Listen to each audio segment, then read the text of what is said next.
on the red side now. TSM will make the blue side home for game number 2 here. And we'll see if P1 can put themselves back on the list with a win.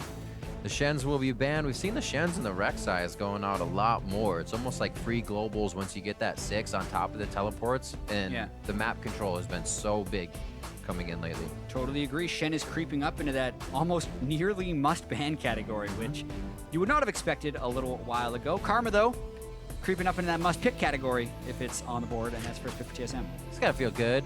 I'm a rookie on your team, and I get first pick. No. Yeah. Karma really good first pick. Braum and Rek'Sai, no hesitation by P1. It looks like they actually were just able to go with what's on Charlie's sheet there as he's checking them off. Love it. The defensive capabilities of Braum, very good against a team that has Karma, who's trying to initiate in your face. Braum, good against Karma, can block a lot of those skill shots in crucial situations, but still leaves TSM a lot of room to pick what they want. Ooh. I've seen some bans of Kindred lately, even all the way through, not played, then played. Will Svenskeren try his hand at it? Yeah, well, more Kindred nerfs will be on the way next week for the LCS, but for now, still relatively strong. I think the good Kindreds are still capable of taking over games. Svenskeren could choose it, but a lot of times when they hover one pick for this long, they usually switch it up for a double lock-in later. Couple priority picks still available for these guys, and they go with pretty much what they had last game. Feel good to get those champions back in their hands.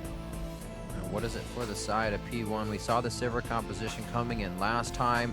Could easily go with something like the Victor in the mid lane that Azir has been banned by P1 as it was last time. Yeah. Actually on both sides as well. Knowing TSM won't, they're gonna have to do it. It's interesting how they again pick the Irelia with the Trundle still available. And, oh my... I really don't like that Gnar pick, actually. So Gnar has been seeing a pretty big resurgence, especially in the European LCS. Right. But if I remember correctly, Irelia is one of the counter picks to Gnar. Because when you're in mini Gnar, the Irelia can basically close distance on you very easily, crush you down. And when you're in big Gnar, Irelia is elusive enough to stay away. Yep. So having the opportunity to pick Trundle and win that lane matchup, I almost feel like Zig is picking himself into a losing matchup just so he can have the team fight potential. Do not like, but Phoenix1 trying to mix it up. It's always interesting when you bring a conditional kind of ultimate into the game. People haven't played around a lot. It might be the thing that throws your opponent off. It's kind of a far-fetched or far reach for that, but they're going to see what they can get with the Gnar play. Still quite strong once he Gnars out, and Zig likes to be a fighter, so that'll fall in line. Global pressure with the Twisted Fate pick, as well as bringing out the Gragas. Just saw this against Fox, actually, from TSM, and they'll do it again. Time to play make, and if I had to guess, teams were having a lot of success with Gragas and scrims this week, because we have seen almost every team have Gragas jungle and be willing to pull it out with no jungle bans in the game either. So like they're willing to pick it in almost any situation, it feels like. Early jungle pressure, great combo with Twisted Fate ganks as well. And it's going to be very key because Bjergsen has had to pick that Twisted Fate essentially blind. I would love you forever if you pick Lux. And no. Yeah. This is what we saw. I was going to say, we saw the Zig with the Gnar last time. You get a nice Gnar ultimate, you throw the Zig on. Obviously, they're hovering it, but I was going to bring it up. They switch it back around to the LeBlanc for Pirean this time. And it's actually kind of crazy because we're in a world here with 5 mid lane bans. So the champion pool is definitely being stretched a little bit, but then you still see Twisted Fate versus LeBlanc. It kind of lets you know how many mid laners actually exist in the world. So Pirean on LeBlanc will be in the position where he would want to snowball ahead of Bjergsen, and like any LeBlanc matchup against someone with wave clear, it really depends how the early lane goes. Because if Bjergsen can get enough to get magic resistant mana regeneration, he can shovel at LeBlanc and prevent kill pressure, but if he can't get that, Pirean could potentially take over the game. I love seeing not a huge amount of swaps in the picks, but just another nice swap. Like Svenskeren's not on the Nidalee, completely different champion. The skill sets and the size of the pools that these players have on the LCS stage, and to be able to play it at that level as well. A very big reason why TSM is at the top of the league, because they can be pushed so far back in their champion list. Here we see a few more from P1. Are they the right ones? Are they the ones that are going to click here as we come into game 2? It's going to be very tough. Once again, we know it's an uphill battle for P1. And TSM's only going to make it harder still coming into game 2. Yeah, looking at these team compositions as well, like one thing is even though TSM has a lot of versatility, they've gone with the blind pick Irelia and the technically blind pick Twisted Fate and the blind pick Lucian. Like they're basically, they take these champions, they say, we're going to win with this composition, and they think they're universally strong enough that they're going to be able to work against whatever Phoenix1 pulls out against them. All right, as we head into game 2 and get on the rift, hashtag TSM win, hashtag P1 win. Vote for the team you think will be able to take the victory, or vote for the team that you want to vote for. Because that's how voting works. Looks like the crowd voting with the chant. TSM right now getting a bit of love there after game 1, and they're bringing the momentum now into game 2 with the global comp. They're looking for a bit of an explosive fight team with an engaged Ashe arrow here from the side of P1 once we get to it. Yeah, we'll see if Mash can make some plays with the Ashe arrow. He hasn't had the most success in playmaking. I think Irelia is also Irelia and Twisted Fate are actually both very good against Ashe. But this is Phoenix1. They have seen TSM, and they can sneak up on him. Okay, so it's on to Bjergsen. They're going to turn back on the gate. He's forced to flash. The Ignite's burning on him, so some summoners being blown on both sides. The Vision War being won by P1 at first, and they have a bit more poke there. So even though Phoenix1 did have the element of surprise, TSM has stronger level 1s. Like the Karma level 1 is insane. The Gragas and Twisted Fate level 1s can be extremely strong. And if you look at the actual summoner trade, it's totally even. Gate used 2 and TSM used 2. So I would have actually liked to see a little bit more patience from Phoenix1 right there. Wait until the deep wards have been placed, then maybe follow in, or wait until someone places a ward and walks back to catch a single person out. Because if they go for a catch in a straight up 5v5, like they're going to reveal themselves so quickly, the TSM is just going to be able to shoot back. And that's exactly what happens, so no kills are granted. You got to consider your opponent is ready for that to happen as well. So it's not like we have the upper hand. You might, but only for that half second. It almost cost them. Still 0 kills here, but we see P1 trying to get their foot in the door very early here and see what they can do to Team Solomid. And right now it's going to be another lane swap. Oh, Hauntzer going to get the 3 CS before he can run back. Quick. One more. No, he gets the experience for it. He has bad memories from the last game where he overly blade surged onto a minion and cost him his life. He takes some harass. See, that's where I would have went for it, and then I'd be the dead guy. Yep.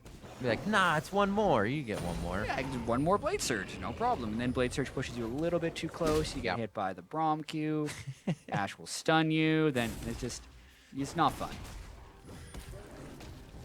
Surprised that Hauntzer is still sticking around, actually. Very greedy play, but he was able to pick up enough experience to hit level 2 because Gate had gone down to harass Svenskeren. So he was not zoning Hauntzer out of the brush. That gives him basically a full level over Zig because he was able to leech enough from that first wave. Nicely done. Covering the backside as well with the team to make sure to get any of those minions that die along the way.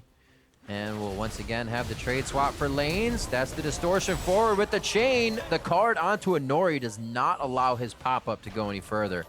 Bjergsen gets himself a save. Yeah, Inori didn't get the flash on Burrow knockup. I think if he did, he would have been able to kill Bjergsen, but Bjergsen doesn't want to give up this wave. Massive wave crashing into his True Appearance Style's flash. He would need Svenskeren to be there to help him. I feel like he's kind of in danger of getting dove if he sticks around that mid lane. So completely solo gold for Hauntzer this time. That was traded between all 3 of TSM members. Oh, you guys are both low. Trying to play a game of trickery here, but they decide against it. And this is actually a take it with a wheel. It's either encouraging or discouraging pattern for Phoenix1. That's another one of those plays that has great theory behind it. Massive wave going to crash in, chance at a kill, but they mis-execute. And here they're actually in a little bit of trouble. Who's going to get it? Oh no, Biofrost got it. Just in between those super slow auto attacks. Gate's in trouble. He still has no flash. Inori could be baited in here to helping too much. Not much movement from Pirean. He moves on this one very slow, and he may just get there too late. First blood over to Doublelifting crew. That play was poor theory, poor execution as well. I mean, that's straight up discouraging. But to speak to the mid lane play as well as the double TP play they made back in game 1, it's something that if executed properly would be great because the minion wave was crashing up against Bjergsen, and it would have allowed LeBlanc to snowball the lane. I think if they pull it off properly, they get a kill. But now things seem to be spiraling out of control a little bit. Ooh, Svenskeren was ready, but that TP from Zig slowed things down real quick. Really curious how they teleported Zig into Mash's lane. They're just going to be going to extend the lane swap, and Zig's trying to catch up a little bit. Yeah. But TSM's already in position, and there's a huge wave they already have. They're actually going to swap back. They want to fight this duo lane, and they don't want to let him finish that turret off. I don't know if they're going to make it in time. Hauntzer, yeah, he won't even show himself, so they won't be deterred. Bjergsen's not level 6 yet. If Bjergsen at level 6, they could pull this off more easily. Zig, Gate, and Mash are all very low level. And it looks like the turret will actually live long enough to allow TSM to match this lane. And since Doublelift picked up first blood, he's got a ton of longswords at this point. Biofrost is like, peace, solo shield. Yeah. He is saving his matcha, though, so maybe it's for when this engagement comes up. So the solo shield is actually the smart idea if they were to engage here. They get back in time. That was well played. I thought it was going down as well. They've seen it happen multiple times. They knew they had the walk.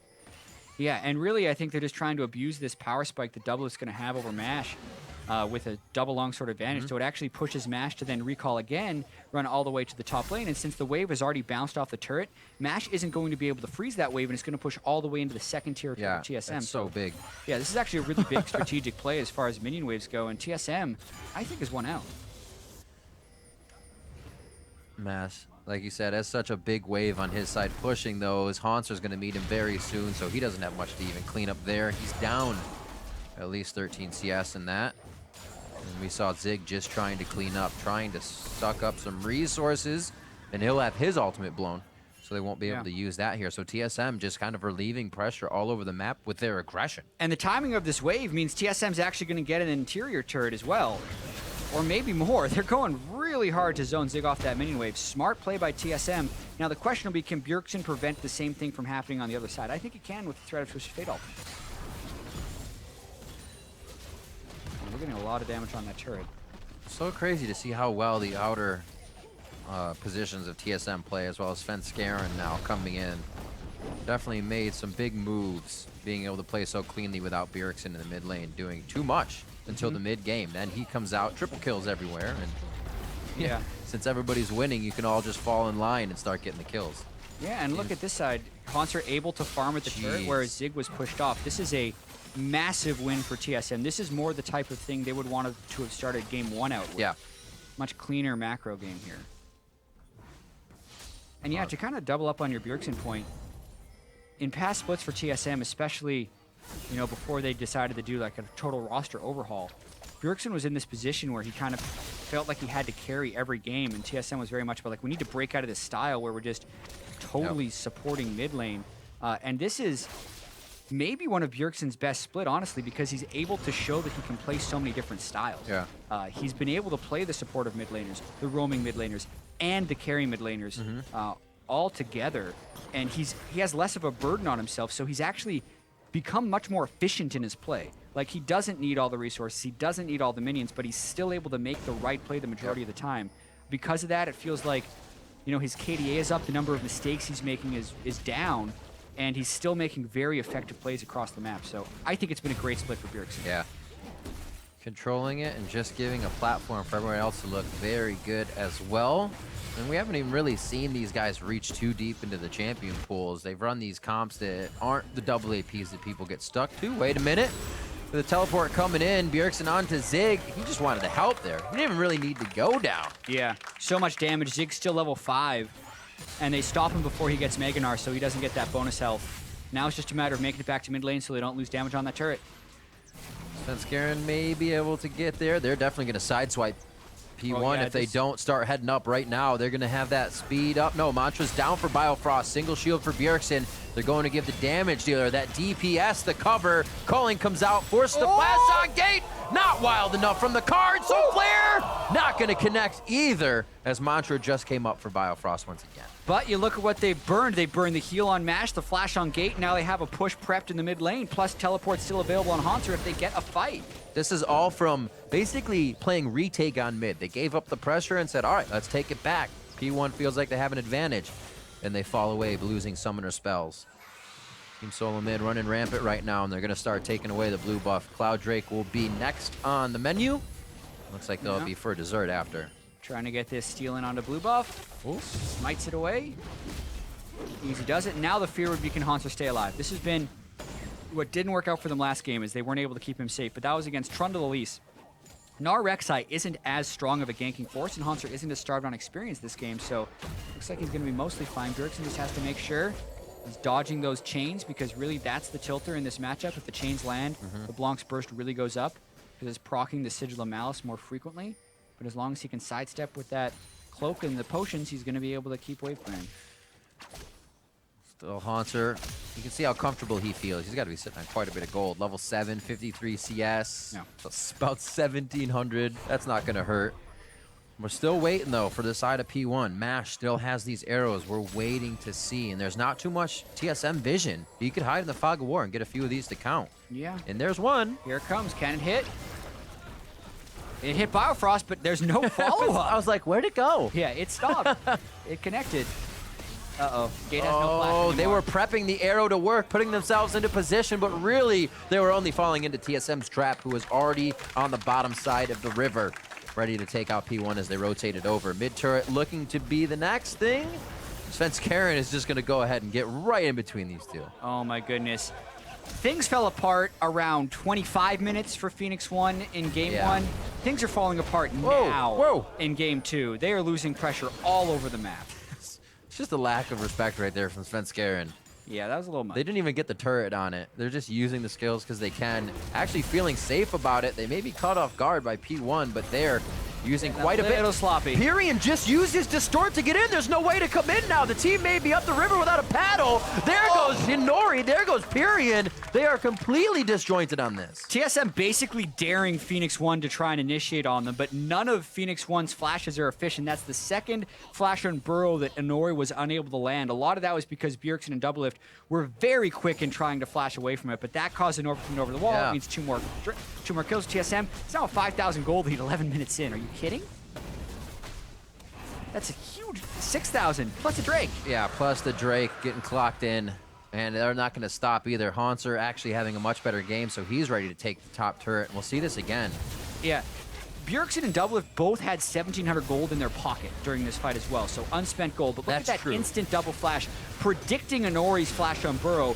They crush Pirean and Inori as they're both right there. One kill each. Let's share the love. Then they can just pull the Drake afterwards. And now they complete their items. Lichbane on Doublelift and Ghostblade already on Doublelift. We're 12 minutes in, Riv. That's exactly where my eyes went, to the clock. Then they got bigger and bigger and bigger. That is a crazy amount of gold. Core items, first single being finished there. And we'll see. I don't think TSM's going to stop this pressure. P1 definitely going to have to use this time to at least stop the bleeding. Figure out how to stop a game that's this far behind, because that in itself is an experience to have as well.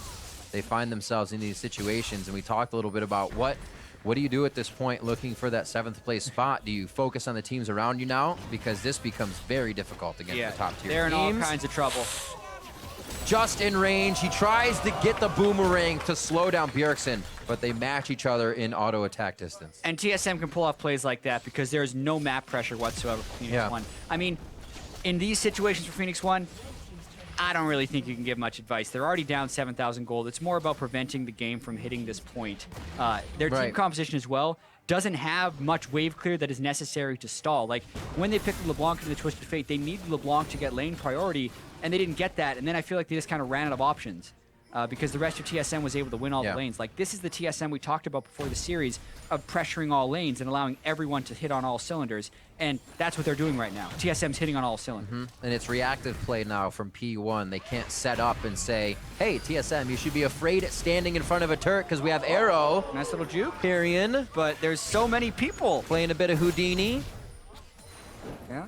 He's going to be running. What does the team get off of this? Not much. You see how far TSM has pushed up the map, how much control they gain. So they even have time to walk around and kind of do the okie doke here. There's the 2 hits in. Bjergsen's going to finalize. And P1's only made it to mid lane with most of their waves. Exactly. They can't shove out the waves quickly enough. And even if they could, like, they're still going to be fearful of someone on TSM collapsing on them. Yeah. Azir getting a little bit of split push going on the side waves, but just the kills will continue to pour in for TSM. Unless something really drastic happens. Like, basically Mash would have to land an Ashe arrow on an isolated target. Yeah. But he would have to be like so isolated, because at this point, even if TSM is in a 2v3, depending on the people, they could even win it. It's a very true possibility. Right now, living inside P1's jungle, really not giving them any room. We saw the pink wards just being cleared out, so even P1's defensive kind of security and vision there is being wiped away as soon as it gets put down. And look at TSM's wards all the way up to even the gates entering that top side of the map if they want to go for it. Looks like a little love towards bot here to keep Hauntzer safe, and he actually might find himself in trouble. Svenskeren stays. Yeah, this would be the danger. Bjergsen on top side. Can't ult down on Twisted Fate. This is that 2v3 we talked about. Arrows in, arrows onto Hauntzer, but everybody's backing up a little bit. Looks like they'll be able to finalize one kill. They say, give it to the back line. We'll try to get Svenskeren too. Bjergsen, rather, in the top lane is backing right now. Yeah, they hand the kill off to LeBlanc, which is very nice. That's who they need to be able to get farm to threaten the Twisted Fate and the Lucian. Hauntzer definitely pushes too far. That was a 2v4, actually. And Bjergsen had just started prepping the wave, so the timing of TSM's push was off, so they couldn't punish the collapse there with any pressure. Still doesn't mean their gold lead goes much down. They're still up 7,000 gold. Yeah. You're going to be able to use it quite efficiently as well. Just noticing Bjergsen actually has Ignite on this play. A little more aggressive. Yeah, you see that sometimes out of Twisted Fates, especially if they want a little bit more pressure in lane. It cuts down their map pressure slightly, but the idea is you're Twisted Fate, so you can just ult down anyways. Yep. Plus, it makes his assassination actually substantially stronger. So, do not disagree with it by any means. Usually we see a lot of Ghost as well, and Ghost Flash for So sometimes you see the Ghost on Twisted Fate. That allows his ganks to be stronger from a gap closing perspective. Twisted Fate really works well on move speed difference between himself and his opponent to see if he can make it in range to land the gold card. It's another reason Lichbane is actually a good item for him. Like, not only do you increase your burst, but it's the 7% move speed on that item. It's another reason a lot of Twisted Fates used to rush tier 2 boots. One of the reasons was for home guard enchantment, so they could constantly come back to wave and wave clear, but also is just so they could get the move speed, so they can connect their gold cards. The Double Frost, Biolift in the bot lane. Those two as a team. Usually this would be Doublelift by himself, right? Yeah. Off in his own environment. Oh, Ashe Arrow and a teleport. Will one of them land? Oh, no! Biofrost takes it. Doublelift.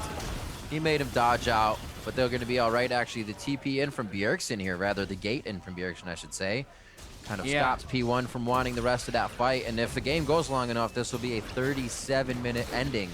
Herald buff. Looks like it'll be going over to Hauntzer. So the Void for Hauntzer makes him even stronger against Gnar. Biofrost didn't have flash to avoid that arrow, but I feel like he could have juked it. He had plenty of advance notice when Doublelift was able to dash away. Either way, Doublelift kept him safe with his zoning culling. Bjergsen kept him safe with the Twisted Fate ultimate. Power continues for TSM. All right, I like the arrow in cage, but it almost needs to be first, right? People were alerted of that. Traveled down the lane. It was already the team rushing down Doublelift and Biofrost. Bjergsen was ready. This is the kind of position they need an arrow from, right? Never mind. Yeah. It's not where it happened. The sweep from Biofrost. Very key right there. Oh, where's... I thought he was going to get bopped. Yeah, he was trying to avoid the body slam, but I mean, they still have to run. Bjergsen on the front line, looking like he wants to start this one. Hauntzer giving some trouble to Zig in the top as his ultimate wears off for the Gnar. Or I should say his passive. And it's going to be the Ocean. We have second dragon of the game. And a cloud into Ocean. Now they can sustain a little bit more on the side of TSM. Keep themselves on the map, continuing this crazy pressure. Yeah, no need to rush either. Like, they've had that 6,000 gold at 12 minutes. Now it's only 7,000 gold at 18 minutes. But, like, there's only so far you can push into the map safely this early into the game. You do need your items to actually complete a little bit before you make your big play. And I think that's actually coming fairly shortly for TSM. Now that they picked up another Drake, they've completed the Abyssal Scepter onto Bjergsen. And I think they're going to continue to try and push the tempo and make plays. Oh, will he go for Inori? I think he's going to try and wait for the steal. Was that worth the ultimate, Hauntzer? It's actually a pretty low cooldown. So I'd say worth. It is. 20% cooldown reduction on Trinity Force now. Yeah. So he's got it back up in 45 seconds. There you go. Totally fine. Ain't a thing. That was worth just for the insult to Inori, being like, I care so little about my ultimate that I will use it just to deny you this 80 gold right now. Technically, it's a 160 gold swing, so if we're talking about expected value, like that's great value add. For 45 seconds. Take it or leave it. And he takes it. It's like, oh, Zig comes up. He actually comes up back with that frozen mallet, not helping in this fight too much. It would have been great to be in the 1v1. Bjergsen on the right side of the Raptor pit. Svenskeren flying through with the flash body slam. They're able to pick up a few more kills. And that's going to leave 3 down for P1 as it looks like the second tier mid is going to find the same result. Yeah, and that's the turn for TSM. Everyone able to flash aggressively because they have such a massive lead. They killed 3 critical people on Phoenix1 and Inori's, just trying to stop the minion wave from taking the bottom inhibitor, so it's harder for TSM to cycle over to that one. But they're going to get this mid one, no problem. Seems like TSM had a bit of a team talk saying we know there were mistakes. We might have been even too lenient. And now we're going to pressure down as hard as possible. Every time you see an opening, go for it. That's led them now to a 20-minute 10-1, 10,000K lead. And they're even taking things as they exit in the eyes of their opponent, P1. Inori gets his smite this time on the final kid of a monster, but Wildcard's still chunking them as they run through. That's a nice tag. Double if you're calling on a ward, got to be a little careful. Yep. Time to pick a safer recall location. Hauntzer on a mission again by himself. He gets so much freedom, but he does it well. In games where he's not, even when he was getting taken out, he really wasn't allowing too much to happen in his lane. This time, absolutely controlling that.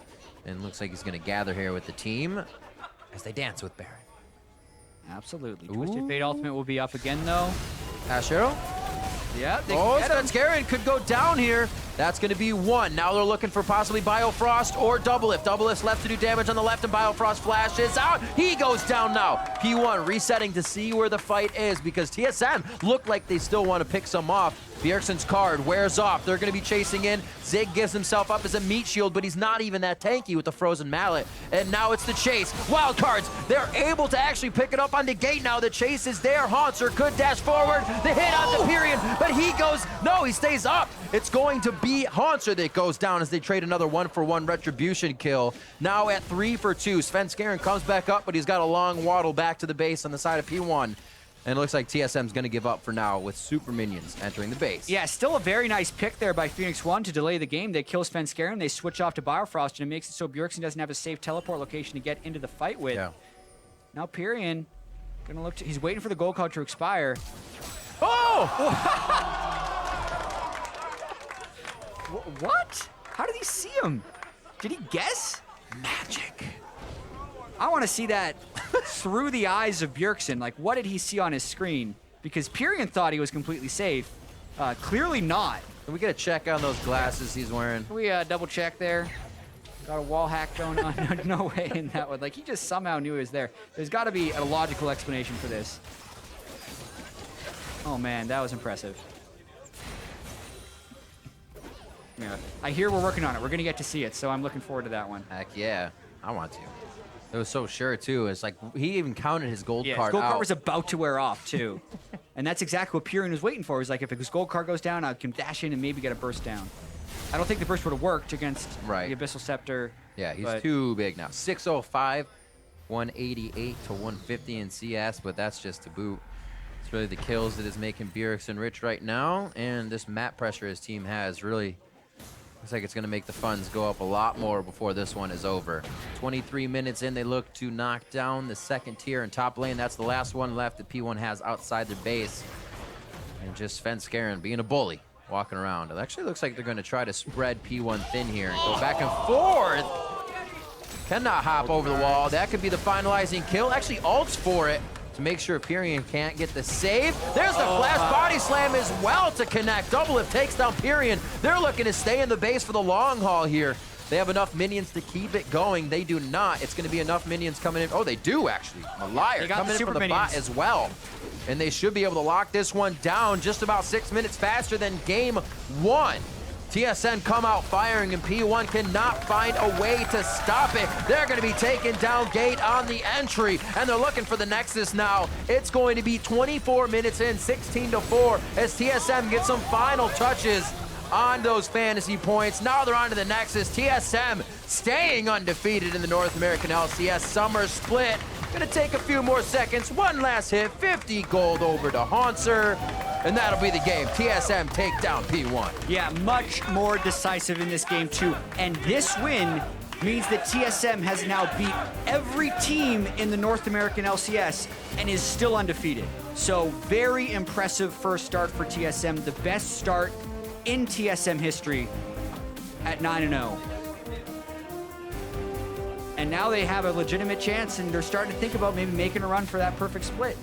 Immortals was 17-1 last split. They're 9-0, having beaten everyone. There have been some close ones, like against Immortals, but they're definitely in the conversation right now. Looking so good in these best of threes. It really shows when a team has an advantage in a best of three over a long period of time. When they take those small advantages, the gap grows much faster than you would see in a best of one. And they kind of just keep mounting on themselves when those disadvantages, I should say, start happening for the opposing team. P1 couldn't seem to right the wrongs here coming into this one, but we knew it would be an extremely difficult match coming into it for them. Yeah, and I mean, I think for Phoenix1 as well, like, the first game was a little bit encouraging. This is the type of game that's very discouraging because from minute one, basically, things started going wrong for them. And I guess you could take it from like the 25-minute point until the end of the second game. It was all TSM. They completely continued to execute. They got better and better, and they made some spectacular